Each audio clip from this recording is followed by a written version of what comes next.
কুলুই পূজার সঙ্গে একটি প্রাচীন লোককাহিনী জড়িয়ে আছে, যা মূলত বাংলার কৃষিজীবী সমাজের মধ্যে প্রচলিত। এটি কোনো নির্দিষ্ট ধর্মগ্রন্থে লেখা নেই, তবে প্রজন্ম থেকে প্রজন্মে লোককথা হিসেবে প্রচারিত হয়ে আসছে। অনেক বছর আগে বাংলার এক গ্রামে এক দরিদ্র কৃষক বাস করত। সে খুবই পরিশ্রমী ছিল, কিন্তু দুর্ভাগ্যবশত তার জমিতে কখনো ভালো ফসল হতো না।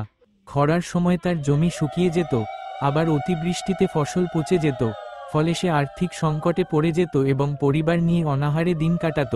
একদিন স্বপ্নে কৃষক দেখতে পেলেন এক দেবী তাকে বলছেন, তুমি যদি শস্য দেবীর পূজা করো এবং কুলুইতে শস্য, ফুল ও পবিত্র জল ভরে আমার উদ্দেশ্যে উৎসর্গ করো, তবে তোমার জমিতে ভালো ফসল হবে এবং তোমার সংসারে সুখ আসবে। কৃষক সকালে উঠে গ্রামের বয়স্কদের সঙ্গে পরামর্শ করল এবং ঠিক করল সে দেবীর আদেশ মেনে পূজা করবে।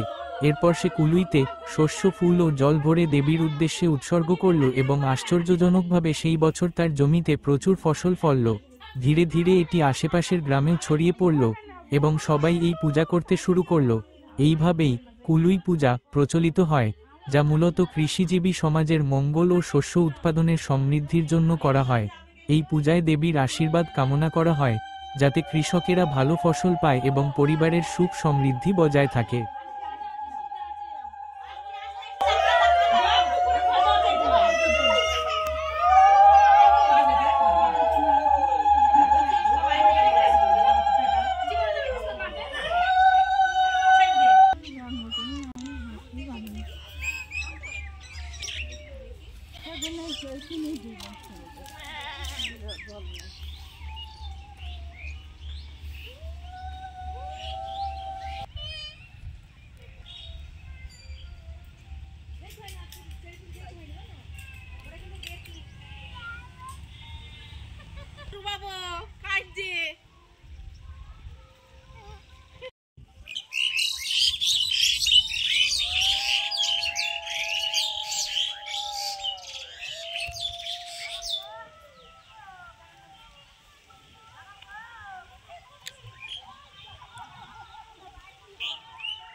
Dạ, thì quên đập